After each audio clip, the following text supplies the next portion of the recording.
YahwehBenYahweh came to Miami, Florida alone in 1979 to become the spiritual leader and founder of the nation of Yahweh. Although he took a vow of poverty that same year, within 7 years, he guided the nation and those who followed his teachings and principles to amass an economic empire in the greater Miami area and throughout the United States worth over $250 million.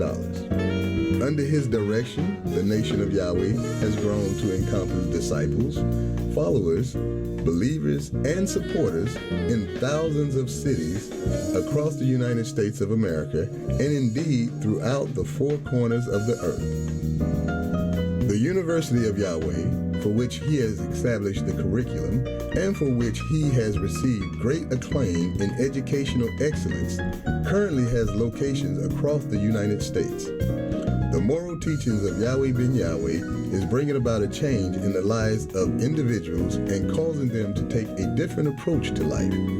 This approach is based on the scripture which reads, "It is more blessed to give than to receive." YahwehBenYahweh continues to give. That which he has given cannot be measured in monetary wealth. YahwehBenYahweh is giving the world the keys to success in life politically, educationally, economically, socially, and spiritually.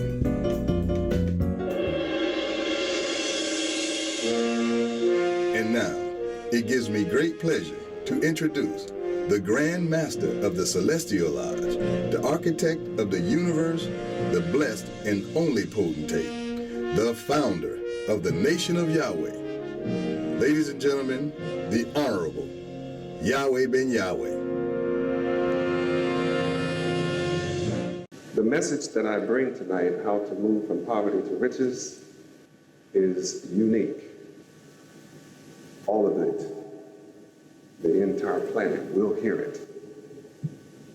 Because I speak not only to you who are physically present, but I speak to the ether.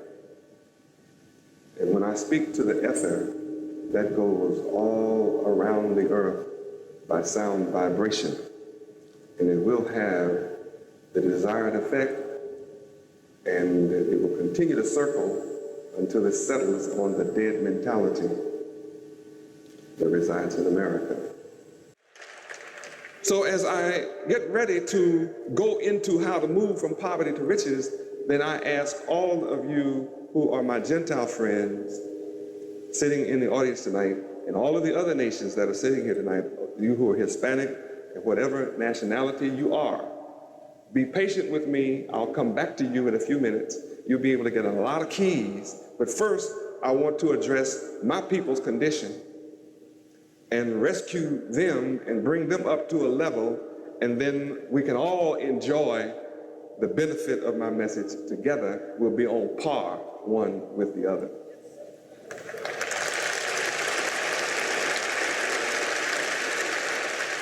So to you, the various nations that are present tonight, you know your history, culture, and languages. And all of you know that I'm dealing with a group of people who have been robbed of the knowledge of themselves. And until I get the black man back on track, until the black man of America is back on track, this great country, America, will never get back on track. When I teach the black man of America to move from poverty to riches, as you have already accomplished and demonstrated in your works as people, then the whole country will once again prosper.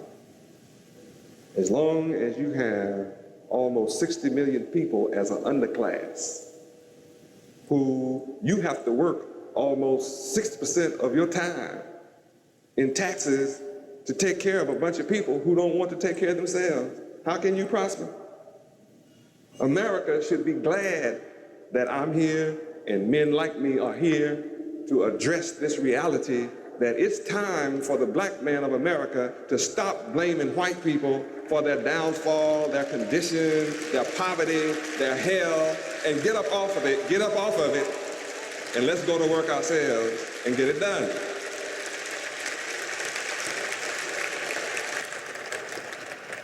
And I must stop and take the time at this moment and address that reality. You know, it's a shame when you look out at white people who the mother, the father, the sister, the brother, the cousin, the niece, the nephew, the uncle, and the aunt, they all get together, get 2 jobs, work day and night, work 18 hours a day, save 1 salary, put all their money together, build a plant. Sacrifice 10 years or more and put their money together and build a manufacturing plant. And soon as that plant is completed and they are ready to open it, something strange happens in America. Real strange. There's a bunch of people that look like you and me. Say, have you heard? There's a new plant just opened up. And I wonder, is they hiring? Is they hiring? I'm going to fill out my resume, go get my application, and look for a job. So they go running out to the new plant, put in an application. People say, well, I'm sorry, we have all that we need right now. Because who have they hired? They've hired their niece, their nephew, their uncle, their cousin, their brother, their sister, the people who sacrificed to put this place together. Doesn't it make sense that they would hire them first? They're the ones that put their money together and worked and slaved to get it. They came here as immigrants too. And guess what we'll say when they don't hire us? Prejudice. Discriminate. I know what we'll do. We'll picket you. We'll boycott your business. We'll put you out of business. You better hire us.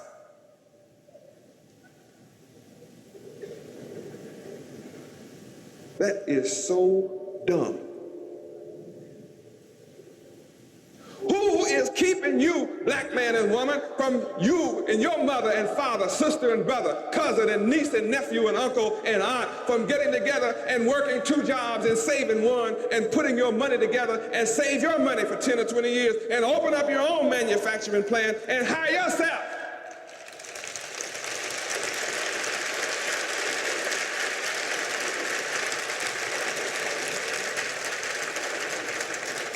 I know that hurts some of you. You don't like to hear, get up and do it yourself. But that's exactly what I have done. And I have moved us, all who follow me, to a $100 million empire across the country. I've done it, and we have put our pennies together. Just a few of us have put our pennies together, and we have built it, and we don't beg anybody to do anything for us. We're not prejudiced. We just believe in doing what America offers. This is a land of opportunity.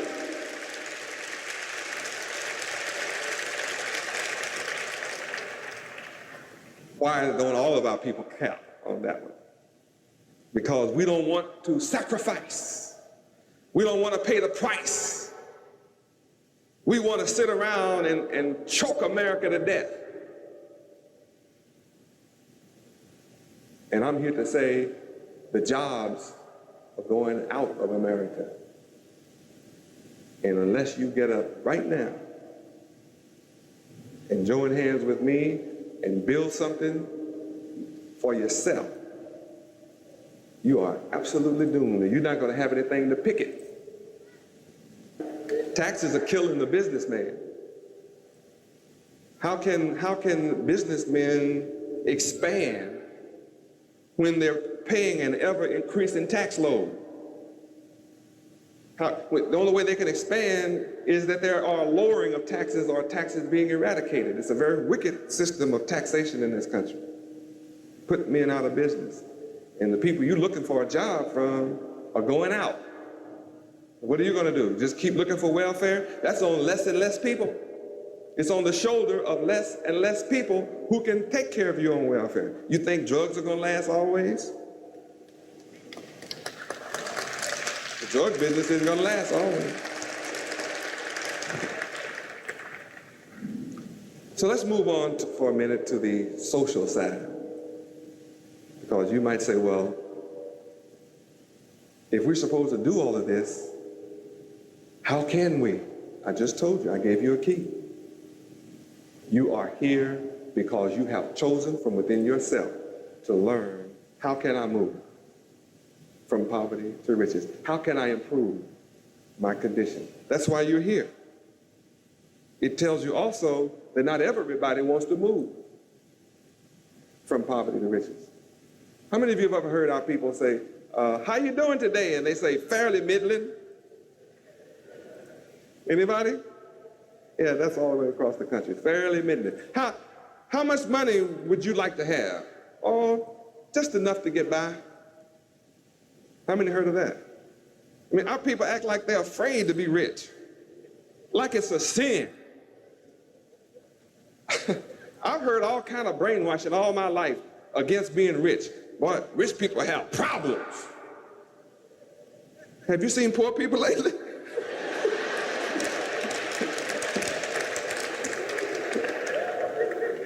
Just to get to this auditorium, you have to come through the homeless.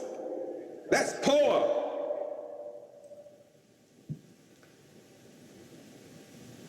Our social problems are solved when you take on the knowledge of God. That's the key in moving from poverty to riches. Let's deal with the educational aspect. Yahweh University is an independent school. I'm the founder of Yahweh University. As an independent school, it means that we write their curriculum. Being an independent school, Yahweh University, it means that we write the textbooks. And it means that there are people inside the textbook whose pictures look like us.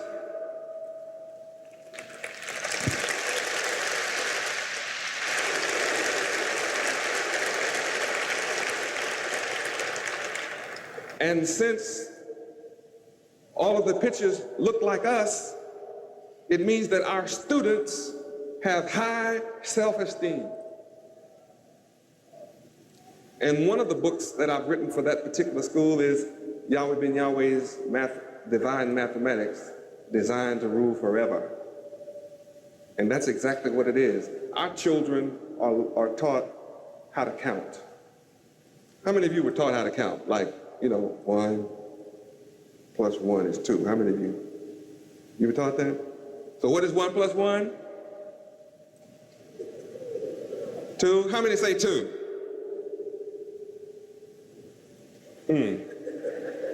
You've been burnt before, haven't you? Already tonight, you're gun shy.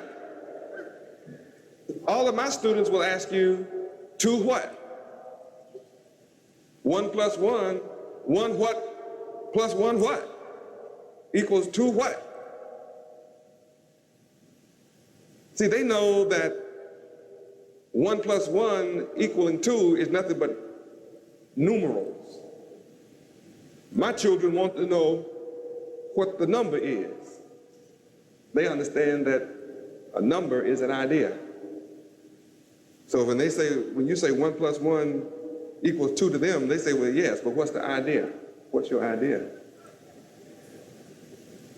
My little fellas, 5 years old, will ask you that question. You know that 1 nothing plus 1 nothing equals 2 nothing? And you know what the Bible says about that? Nothing from nothing leaves nothing and less than nothing. No wonder you're in poverty with nothing. Because you learn to count in theory, but not in reality. So now that you've learned that lesson, I have another counting question for you. 1 apple seed plus 1 apple seed, how many says equals 2 apple seeds? Wrong. 1 apple seed plus 1 apple seed equals 2 apple trees with 400 apples on each tree and 12 seeds inside of each apple. And those planted will give you a humongous orchard.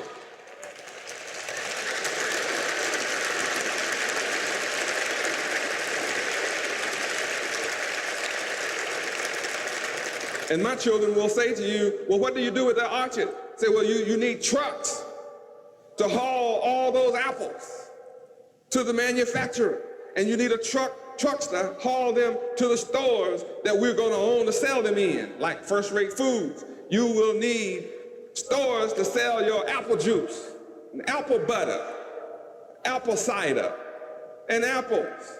That's money. That's an industry. And you ask you, how many of you have ever eaten an apple? And you can raise your hand. What did you do with your core? What, you did what with it? So you threw your riches away. And you wonder why you're in poverty. All you do is eat. You eat up everything and then throw it away, and you think you're throwing your money away. Here's an orchard, thousands of trees. Some of the limbs die, some of the trees die. What does that become? Wood. What do you do with wood? Chairs, tables, furniture, houses. Why don't you own an orchard? You eat enough fruit to plant the world. You know what was strange to me? I come to Miami, I come to South Florida, and I'm looking at black folk. They got avocado trees, mango trees, orange and trees, grapefruit trees. What else? Banana trees. You know, all these fruit trees. The Cubans come from Cuba, walk around through our neighborhood, say, may I have the fruit off your tree? Like, they say, yeah, honey, go help yourself. They strip the trees, go out on the corner, sell all the fruit to come off your tree, come back and buy up your neighborhood with it.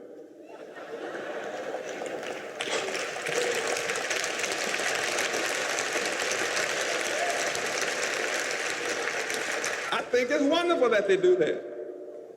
But what's sad, what is really compounding the sadness to the matter is, here come these same women that just gave away all the fruit from their trees, come in our store and buy avocados, mangoes, and all those fruit that they just gave away. Isn't that sad? And we wonder why we live in poverty. Sound like you're getting some good keys. Our children have learned all these secrets up front. They know it now. They're saving their seeds right now, asking when can they plant them. So we'll be looking for some land so they can plant. And see, the people that feed themselves determine their grocery prices. You know, the people that grow the food, that's who determine the grocery price. How much will you pay to eat? Whatever they charge. And when they get through charging you, how much money do you have left? Not much. So we have an independent school, and our children are learning all of these independent type thoughts. We just had our second graduation in September. We had one in March. Every 6 months we have a graduation. Our children came out at age 17, and upon graduation, every one of them, they went into one of our businesses as managers. The majority of the graduates in March are running our multi-million-dollar supermarket, First Rate Foods in Overtown, graduates from Yahweh University. So what does that mean?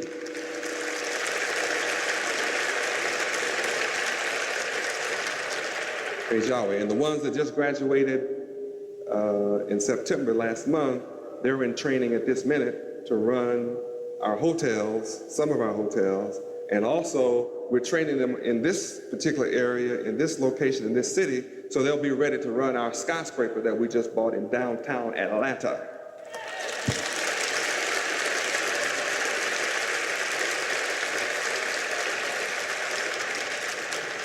That hotel will open up this month in downtown Atlanta. You're just going to have to come and see it. It is fine. The Barclay Hotel, we own it.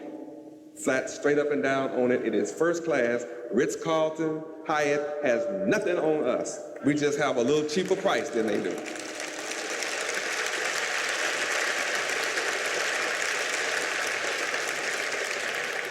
What's strange about Miami? They say, black people be saying things like, we need a black hotel in Miami. We need some black hotels. We have 5 in Miami. Why do you want to pretend ours is invisible?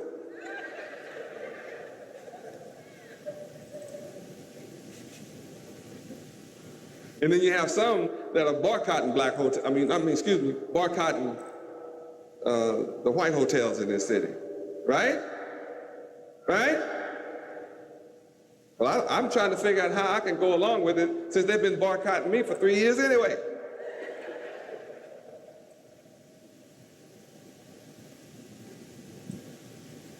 I managed to survive with black boycott all alone.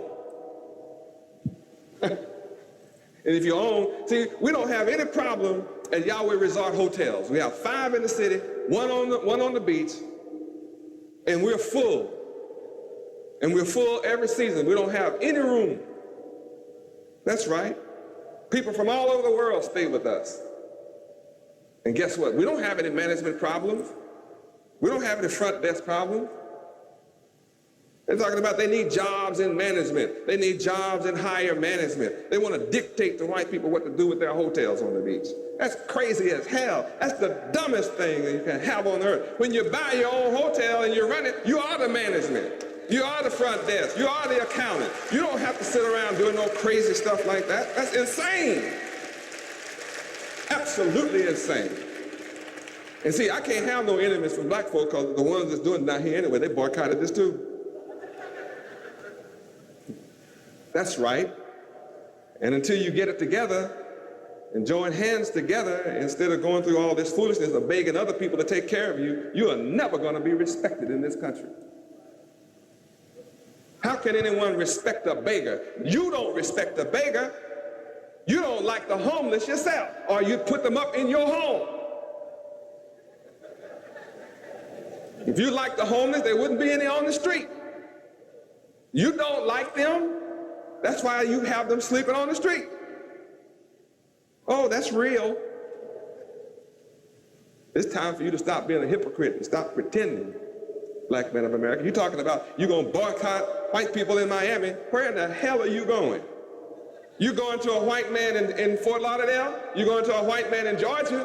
Wherever in the hell you go in America, you're going to another white man. They're all the same family. What is wrong with you? Take your money out the bank then. Same people on the beach own the bank in town.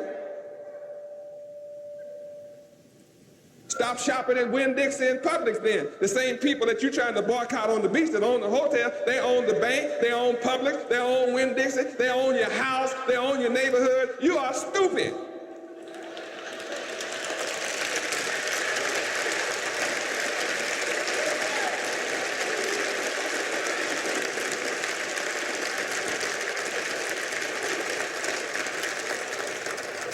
Praise Yahweh. It's time for you to wake up and get up and do something for yourself. Then the whole world will respect you. It's a shame to watch people come here 30 years ago, Cubans. I'm so proud of them, I don't know what to do. They got off the boat with nothing.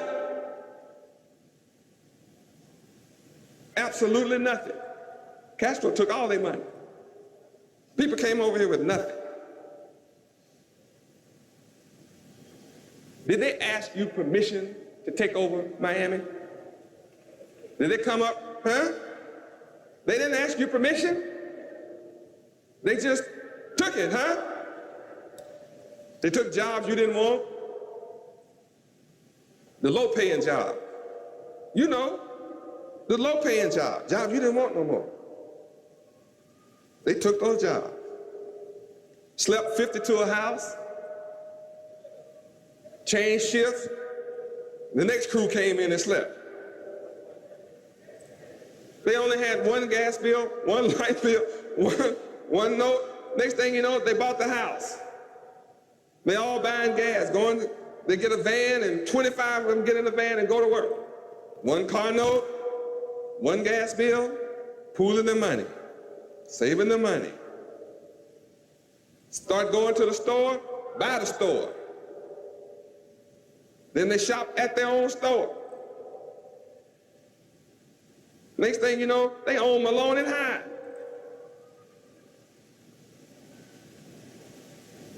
then you want to get mad at Cubans.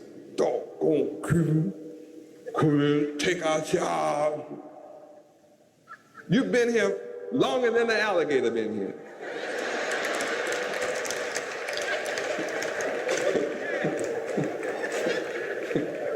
You came here before the alligator had nerve to come up in here.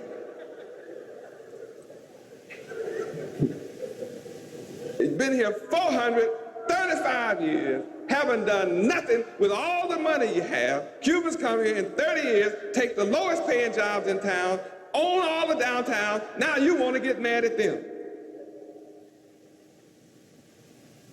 I'm here to tell you, so-called black man, you all better learn a new language. You either come and join hands with me or learn a new language. You might better learn Japanese or something. They buying up the country. Those are cousins, you know, those are cousins. Japanese are cousins. They buying the country up. My cousin, he's awesome. Cousin is awesome. I mean, they just buying it up right and left. So you better start learning maybe Japanese. Japanese. How many of you can speak Japanese? I can speak a little Japanese. Want to hear me say something? How many want to hear me speak a little Japanese right quick? Okay, all right. Toyota, Nissan, Sony, Mitsubishi.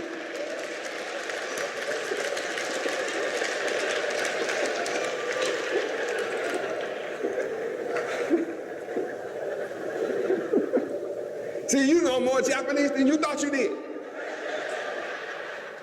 They're easing it in on you. Kawasaki's, they're easing it right in on you. If you don't learn Japanese, you better start learning Spanish then. Start saying, buenos dias, I'm trying to tell you. Because they keep moving in, consolidating. You keep moving north, whether you like it or not. So they speak exclusive Spanish in Little Havana, Hialeah, a lot of other places. And if you don't speak Spanish, they won't hire you.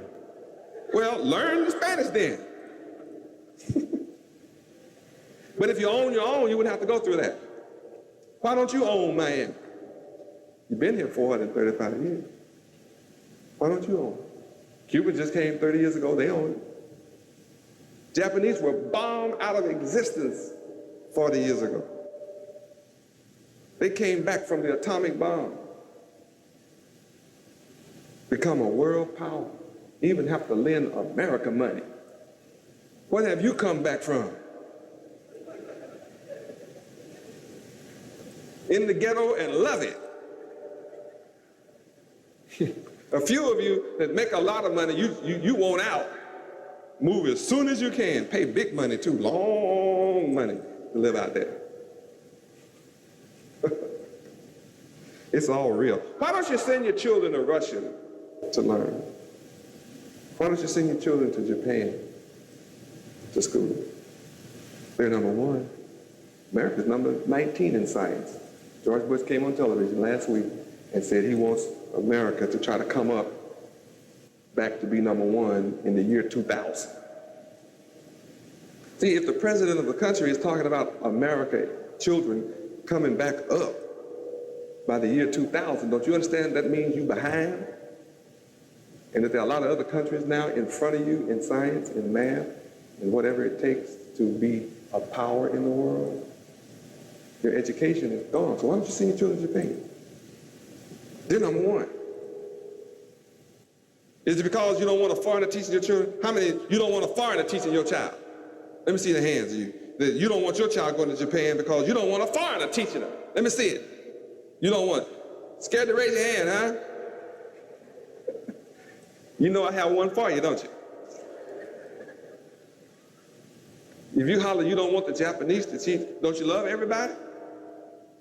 Say you do. Say you love everybody. Well, why don't you love the Japanese? Why don't you love the Chinese? Since you love everybody. Why don't you love the Cubans in town? Why you don't love them? You love everybody. But you don't want foreigners teaching your kids, right? Well, who do you think been teaching them? You haven't.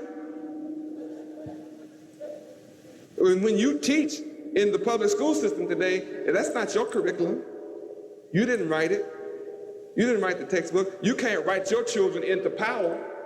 You don't have the keys. You don't have the knowledge of how to write your children into rulership. You can't teach it at home, and you can't teach it in school. You lost something with integration, talking about the school situation, didn't you? Can you imagine a white teacher standing up saying to her integrated class, all of you little black kids out there in this classroom, you're going to have to be 10 times better than me and all of these other white kids out here. What would happen to her? What would? Fire! So no one's going to tell your kid that. So you're letting your children get a big dose of white supremacy and no balance. No balance. And you wonder why you're in poverty. I hope the picture is getting a little clear to you. We must teach our own children, like other nations teach their own children. And until you are willing to pay the price, make the sacrifice to teach your own children, then you're doomed. Your children are doomed to hell. Your children are doomed to inferiority, and they're never going to be worth 2 cents in world competition. It's impossible. Because here is your child sitting up in the classroom learning about Little Red Riding Hood, Hansel and Gretel, the 3 bears. And what's worst of all, Cinderella. So what are you going to do with fairy godmothers, and what are you going to do with Cinderella? Nothing. You come out frustrated. Is that right? It's a fantasy world. All you do, you are groomed through all those fantasy stories for supporting a rat. They call it Disney World, but you know, it's the big rat. You give all your money to go to the fantasy world, because that's all you studied all your life. You own no stock in Disney World. The chief executive officer of Disney World only makes $40 million a year. That's his salary before he gets his friends' benefits. You would have never dreamed of opening any kind of world, Disney or otherwise. This is real, what I'm teaching you. Can anybody recognize I'm talking about keys tonight? I mean, can you see it? I'm giving up a lot of keys. I'm not going to give them all to you tonight, but I'm giving up some keys. Yahweh University is a perfect learning environment. Our children are respectful to their teachers, to their parents, to all adults, everywhere. That's because we teach them. And then I take it a step further. I have institutionalized the knowledge of Yahweh at Yahweh University so that every single graduate from Yahweh University will never, ever have to go knock on somebody else's door for a job. If we don't have the business ready to hire them, I'll build it, I'll create it. I guarantee every graduate a job.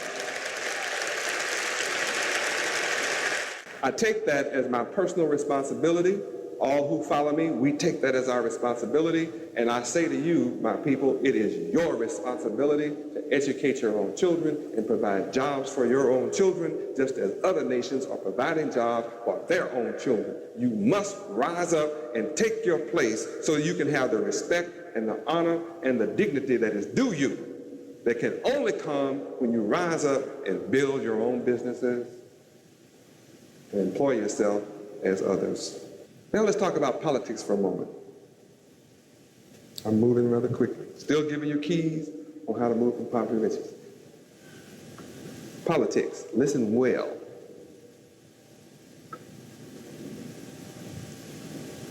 Most powerful keys you want to hear on earth and moving from poverty to riches, I'm going to call your attention to it. You and your family should be both Democratic and Republican. You should be a Democrat and a Republican. Your husband should be Democrat, the wife should be Republican. Or husband should be Republican and the wife Democrat. It's 60 million so-called black people in America. What if 30 million of us voted Democratic, 30 million of us were in the Republican Party? What would happen? We'd always win.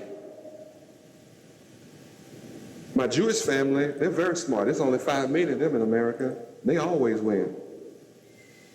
Because the Jews support 52% of all the income of the Democratic Party and something like 60 to 64% of the Republican Party.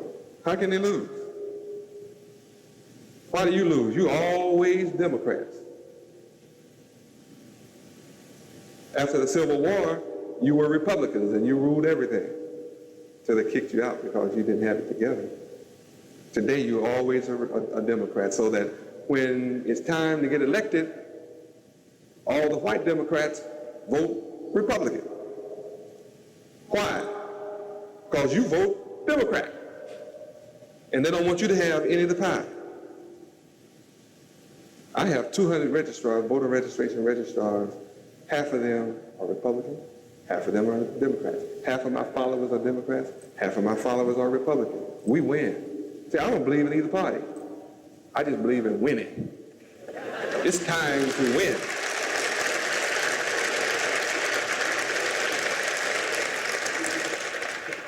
So don't get me hung up on that part. Now, the next thing is, I want you to listen real well. Remember the government's listening to me, and remember the FBI's in here listening tonight.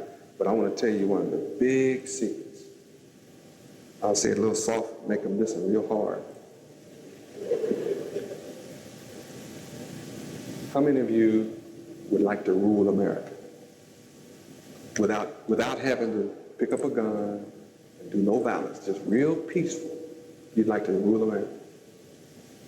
You would. How many of you would like to rule the world? You would. How many of you would like me to tell you the secret of how you can rule America without any problem? Okay. Now sit on the edge of the seat with me. Over your ears. Here it goes. There's 60 million black people in America. All you need to do is have 10 babies each. That's it.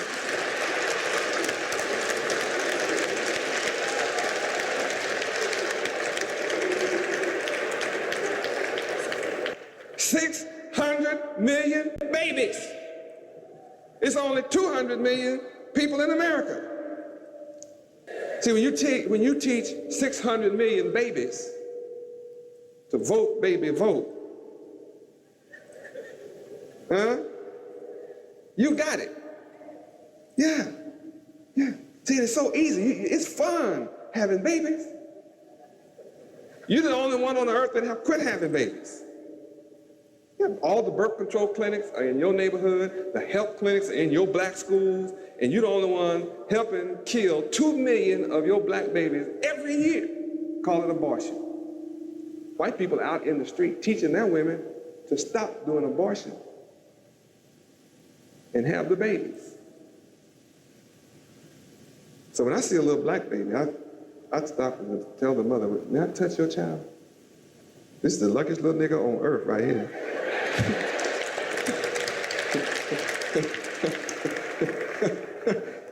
Kids, you just made it through birth control, you made it through the rubber and the condom and foam and tubal ligations, hysterectomy. I mean, kids, you are lucky.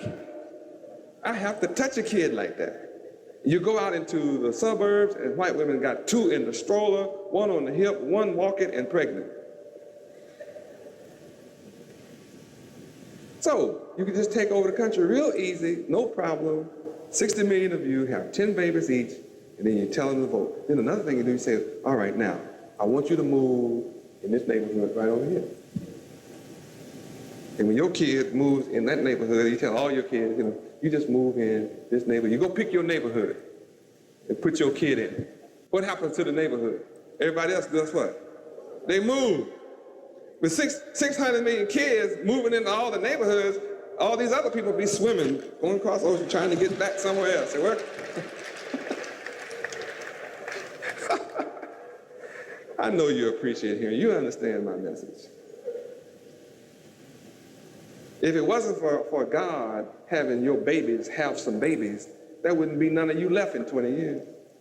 Because the rest of you have started having 1.2 children. That point, I don't know what that is, but, you know, you be having it. Isn't that an easy way? How many of you understand that America is for sale? Yeah, America is for sale. Always been for sale. You just didn't know. You just didn't have any money in your mind. But you have plenty of money. You have riches if you put it together. Start loving each other. Start trusting one another. And you'll have all the money that you need. But you bought the world's biggest trick, individualism in love with materialism. So you want all the debt you can get now and all the pain that goes with trying to pay it back, instead of pooling your money and your resources to create your own industries. Well, I'm here to show you how to do it. Let me tell you something about me right quick on that score. When you understand that I believe in the Bible from Genesis to Revelations, and I believe in practicing what it teaches from Genesis to Revelations, the more you know about the Bible, then the more you'll know about me. And what that includes is this reality. All men on this earth today are the descendants of three men this side of the flood. Noah and his three sons, and his sons' three wives, and Noah's wife. Only 8 people made it. Noah, his wife, his 3 sons, and their wives. All the other people were drowned on the other side of the flood. So that means that all nations on this earth come from Ham, or Shem, or Jephthah.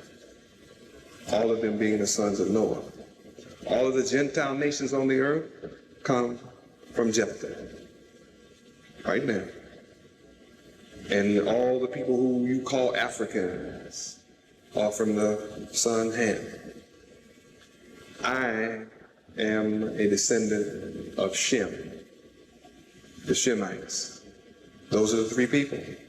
And that's who you, the so-called black men of America, are. You are the Shemites. You are the Hebrew Israelites, the children of the Bible. Every promise in that Bible belongs to you. And it's a sin to go to church and don't know that. So what that means is that all of us are family. Now something horrible has taken place to have family members killing each other in the home, in the community, in the city, the state, the country, and the world. And it's a very wicked mindset that has taken hold of people that came down through Lucifer. And through those descendants, we have wicked people sitting in high places ruling in this world. And every wicked man on the earth must be brought down and chased out of this world. And it's going to happen because it's written that it's going to happen. And wicked people are not just white people, and you know that. If you think it's just some white people that's wicked, you're insane. Not with all these black folk killing each other and hurting one another. It's some black devils worse than anything you've ever seen. So I'm teaching all nations, baptizing them in the name of the Father, Yahweh, and of His Son, YahwehBenYahweh, and of His holy word, Yahweh, the holy word of Yahweh, which was God from the beginning. I bless all good people in the name of Yahweh, the Creator. I'm born as a gift to all good people of the planet Earth, regardless of your race, nationality, creed, or religion. I've established the government of Yahweh, and I have established the nation of Yahweh. My words are designed to sift the nations and cause the glorious voice of Yahweh to be heard among all the people of the earth, and I'm doing a good job of that. You can look at world events and see that the time of wicked rule is fulfilled, and the kingdom of Yahweh is near. So repent and compensate for breaking the laws of Yahweh, and believe the good news that I bring. America, in addition to the poverty of my people, you have over 15 million unemployed and homeless people living in poverty in this great land of opportunity, as taxes are killing you as businessmen. Yahweh has raised me up to move the world from poverty to riches, the whole world. I'm proving I have the keys to do that by moving the so-called black man. Those of you who are called black people, who join hands with me, I'm making you rich. I don't take a salary, but I've established $100 million in this country for my followers. It's all in their names. They own all the corporations. If my body were to disappear tonight, I leave my followers rich with the knowledge of how to keep it forever and add to it. It's time to make a change, and we are the people who can do it.